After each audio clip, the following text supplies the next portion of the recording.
salut les potos, c'est julien.com. Alors aujourd'hui, petite vidéo différente. On va parler décoration, comment pourrir le salon de chez soi avec une déco sur le thème automobile. Là, j'ai acheté tout un ensemble. Je me suis vraiment fait un délire. Je pense que ça vaut rien que pour ce délire une vidéo. Donc que je vous explique. Je suis parti dans un délire de retrouver toutes mes anciennes voitures, en tout cas les voitures les plus marquantes que j'ai pu posséder, en version 1/18e. Donc j'ai commencé à en retrouver, en vrai j'en avais 4 à trouver, il m'en reste une 5e qui est la Toyota Celica Carlos Sainz Edition que j'aimerais bien trouver, mais alors là c'est vraiment très très difficile à trouver encore sur le marché, puis c'est des voitures qui sont quand même très vieilles, qui n'ont pas non plus marqué leur époque de fou, mais bon je l'ai eu, j'aimerais bien la retrouver en modèle. Donc j'ai retrouvé 4 de mes principales voitures, à commencer par les Lotus, les 2 Lotus que j'ai eus, l'Alfa Romeo 4C et la Porsche très récemment. Et le but c'était de faire une déco autour de ces modèles-là et d'avoir possiblement pour la suite des événements un petit peu de place sur cette déco pour pouvoir rajouter les futures voitures. Donc je vous montre un petit peu les modèles que j'ai déjà. Donc la première qui est vraiment la plus moche, donc c'est du 1/18e, donc ça fait quand même la taille d'une main, c'est quand même plutôt des modèles vraiment intéressants et assez bien finis, mais celle-là c'est une Lotus Elise S1 de chez Sunstar. C'est vraiment pas de la bonne qualité, elle est même un petit peu pourrie, elle est assez difficile à trouver, donc j'ai galéré.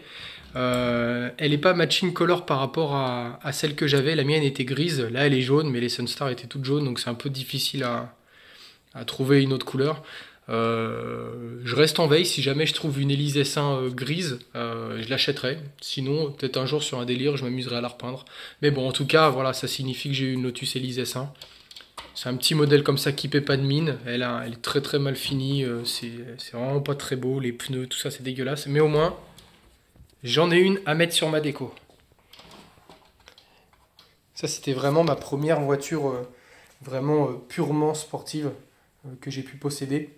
Une voiture, on va dire, tournée exclusivement vers le plaisir de conduite, parce qu'avant j'ai eu quand même pas mal d'Honda Civic, des choses comme ça, mais c'était des voitures polyvalentes. Là c'était vraiment la première voiture dédiée au sport auto, on va dire. La deuxième, alors celle-là c'est déjà une voiture un peu plus sympathique. Ma Lotus Exige S2, donc encore une fois elle n'est pas matching color, mais ça se rapproche quand même, puisque moi c'était un bleu turquoise très très clair qui tirait sur le gris. Mais c'est pareil, c'est introuvable dans cette couleur là. Donc là j'ai trouvé celle-là chez Auto Art. Pareil, c'est des modèles plus produits maintenant, donc je l'ai trouvé d'occasion mais neuve en tout cas. Là c'est vraiment bien mieux fini, elle est vraiment très très belle. Je suis très content de l'avoir. Il faut y aller tout doucement, mais on voit le 2ZZ au fond. Mauvaise habitude de tirer par le rétro. L'intérieur, conduite à droite comme celle que j'avais. Donc ça vraiment, je suis content de l'avoir, elle est très très belle. En plus c'est pas une ES ni rien, c'est une classique, une 192 comme j'avais. Moi j'avais des rapports courts, j'avais toute une pignonnerie courte et tout ça, et puis des arbres à cam et tout, donc elle était vraiment préparée. Mais voilà, très très bon souvenir cette voiture là, je suis content de l'avoir de temps en temps quand je passe devant ce meuble. Hop, on va passer à la troisième que vous connaissez sur la chaîne. Une Alfa Romeo 4C Spider.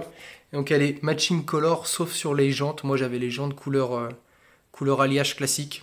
Là elles sont un petit peu anthracite, pas noires mais anthracite. Mais néanmoins voilà, c'est une Spider, c'est assez dur à trouver quand même. Elle n'est pas d'une finition folle étant donné que on peut pas ouvrir l'arrière, on peut pas ouvrir les portes. Mais bon, elle a le mérite d'exister. Elle a mis des mois avant d'arriver, donc voilà. On voit déjà, ce qui est intéressant, c'est la différence de gabarit, c'est tout au 1/18e. Et on voit déjà le step qu'il y a entre une Exige S2 et une Alfa Romeo 4C. On est vraiment sur une différence de taille. Et en vrai, on le ressent quand même à la voiture. La 4C est vraiment une voiture très large. Donc clairement, ouais, c'est impressionnant à voir, quoi. Elle est vraiment plus grosse. Et on passe sur ma dernière.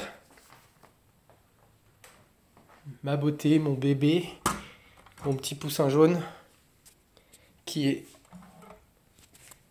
la Porsche Cayman 980 GT4 3,8 litres. Donc là, elle est matching color, jante, couleur de carrosserie. Donc là, c'est plutôt très très sympa. L'intérieur, par contre, c'est pas exactement le même, il est moins fini, puis c'est un pack Club Sport. Moi, j'ai pas de Club Sport. Et puis là, c'est un pack alu, alors que moi, j'ai le pack carbone. Voilà, mais ça, c'est des petits détails. Franchement, là, je suis très content de la voir. Elle est très, très, très belle. Vraiment très bien finie. L'avant aussi se lève. Et c'est qui fait ça déjà? C'est Schuko. Voilà. On voit même les collecteurs et tout derrière. On va en reparler vite des collecteurs et de la ligne d'échappement sur ma vraie GT4. Donc vraiment, vraiment très sympa cette version-là.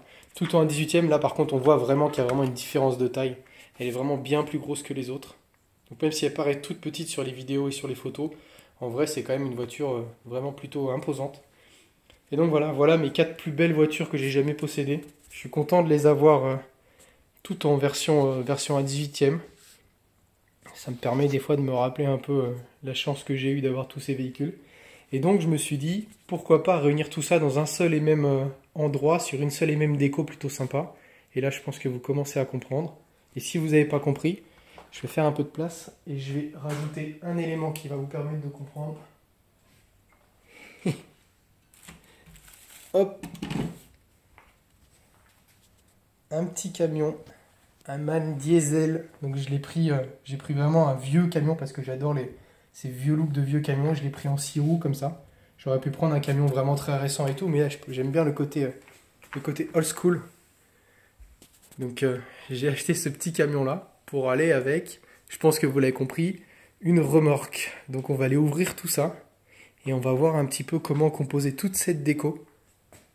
Et qu'est-ce que fout la remorque dans ce délire? Oh, j'ai trop hâte, c'est un truc de dingue. Alors, on va faire un peu de place. Le petit camion à côté de la Porsche. Hop, on voit vraiment la différence. Tout ça, c'est du 1/18e. Hein. Donc, c'est quand même impressionnant. C'est vraiment gros en vrai. Hein. Comparé à mon Xiaomi Mi 10 Pro, qui est quand même déjà un gros téléphone, on voit quand même la taille. Et moi, ça me prend les 2 mains pour le porter. Hein. C'est vraiment mouse. Donc, ça fait quand même une sacrée déco. C'est quand même des pièces qui sont relativement onéreuses de par leur qualité de finition. Mais c'est aussi des pièces qui tiennent vraiment une belle cote. Donc on peut les revendre. Typiquement le Caïman, là j'ai galéré à le trouver. J'ai dû le payer 160 € à force de patience pour en trouver un. Et je sais que je peux le revendre 220, 230 € sans trop d'efforts, puisque c'est indisponible partout. Donc ça c'est plutôt plaisant, c'est une déco certes qui sert à rien, mais c'est pas à perte. Et vous savez, moi tout ce que je fais c'est jamais à perte. J'essaye toujours de placer mon argent, pas forcément pour en gagner, mais à minima pour pas en perdre. Donc passons sur cette remorque, là je pense qu'on va perdre de l'argent, mais là c'est vraiment un délire. Allez, déballons ça, moi je l'ai pas vu encore, vraiment je l'ai déballé avec vous. Donc là je suis tout excité, ça se trouve c'est nul, mais voilà, je me suis laissé un peu convaincre et je me suis un peu emballé dans l'achat. Donc maintenant, il faut que j'assume. Allez, c'est parti. Oh là là là là là. Oh, le truc de ouf.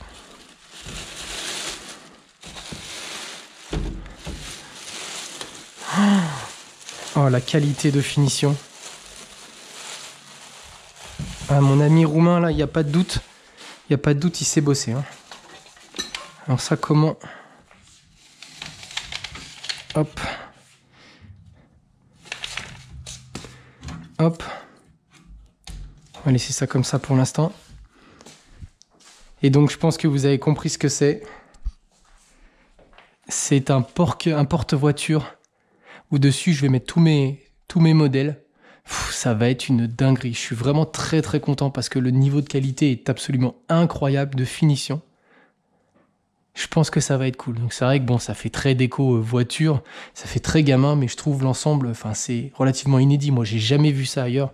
Une remorque porte-engin comme ça au 1/18e. La bête fait quand même plus d'1 mètre de long. Donc c'est vraiment un très très bel objet. Là, je suis très très content. Franchement, je suis trop content. Allez, on va mettre tout ça en place. C'est parti. Alors regardez-moi le délire. C'est un truc de malade. C'est encore plus beau que ce que j'avais imaginé. C'est un truc de fou, regardez la taille que ça fait. Je suis un putain de malade, franchement j'ai pas de limite, faut que je me calme.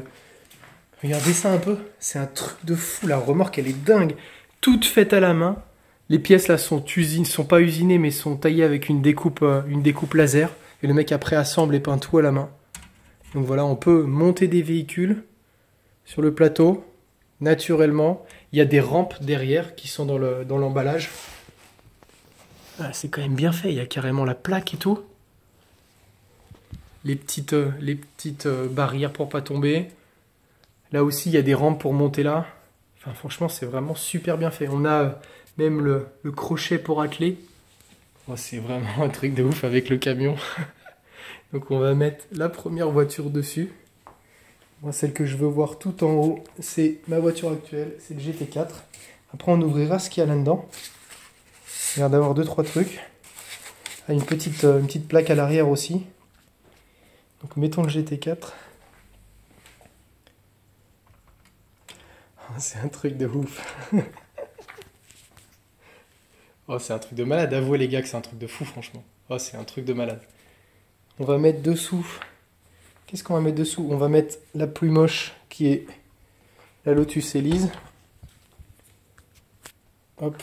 Alors là, pour ça, je vais avoir besoin de le caler en position haute avec la grille.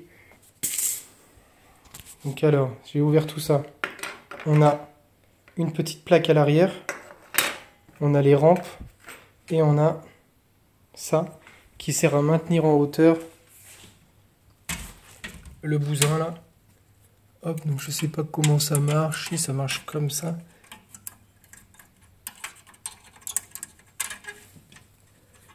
Hop. Voilà, tout simplement. Voilà. Et là, ça tient en position haute. Bon, je pense que c'est pas totalement comme ça. Il faudra que je regarde. Mais en tout cas, ça le maintient. Ça permet de poser elle qu'on va mettre dans ce sens-là parce que elle est un peu abîmée. Elle sera plus jolie de ce côté-là. Hop. Ah, c'est trop bien. Ah, je vais essayer de mettre les rampes là. Ces 2 petites rampes. Parce que dans l'idée, tu es censé pouvoir en monter quand même. Ouais, c'est fait pour. Hein. Hop. Donc ça reste très léger, ça reste du modélisme. Hein. Le but, c'est pas de mettre des contraintes dessus, mais et voilà, c'est quand même super bien fini. C'est impressionnant. Et là, je peux parquer en hauteur ma... Bon, bah là, on se doute que ça frottera le bas de caisse. Mais je peux parquer ma petite Lotus. C'est un truc de fou. Qu'est-ce qu'on met d'autre après? Ah, elles sont là. On met la 4C. La 4C, on va la mettre où? La 4C, on va la mettre en dessous. Tac, on va la faire monter sur les grilles, ça va être sympa. Et on va lui mettre les petites cales qu'il y a là. C'est un truc de malade. C'est des cales en métal en plus. Hein. C'est pas des cales, je pensais que c'était usiné, enfin que c'était en impression 3D. Et c'est des petites sangles. Des vraies petites sangles en cuir. C'est bien fait. Hein. C'est peut-être pour ça que ça vaut aussi cher d'ailleurs. Parce que là, on est quand même sur 700 € la remorque. Tout livré et tout. Mais bon, franchement, c'est vraiment le kiff. Je me suis vraiment fait un gros plaisir. Alors, celui que la voiture est très basse, ça passe pas forcément. Bon, ça, je le ferai. Ouais, il faut cheater un peu. C'est trop bien. Avouez que c'est classe, sans déconner. En plus, ça laisse de la place. Hein. Ça laisse de la place. Hein. Et on met la petite exige au-dessus. Et voilà, là on a un ensemble plutôt relativement cool. La nouvelle petite déco. J'avoue, c'est vraiment super classe. Je suis trop content. On lui met la petite grille à l'arrière pour voir ce que ça donne. Parce que c'est quand même un convoi exceptionnellement long. Oh là là, ça roule en plus. C'est énorme. Hop. Ça reste, ça c'est très fragile. C'est vraiment des toutes petites pièces. Et voilà. On a le petit panneau long véhicule.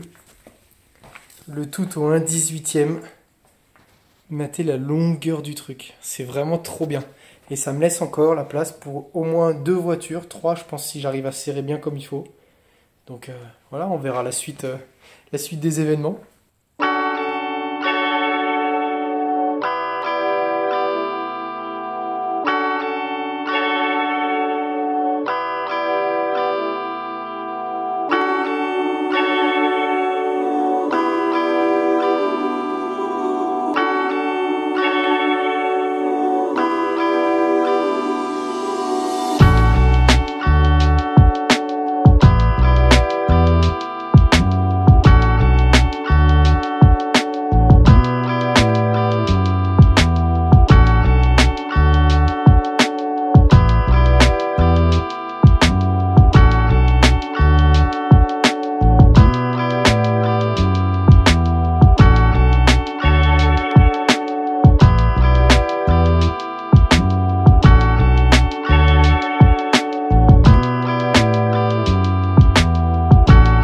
Voilà les potos, mon petit délire est monté.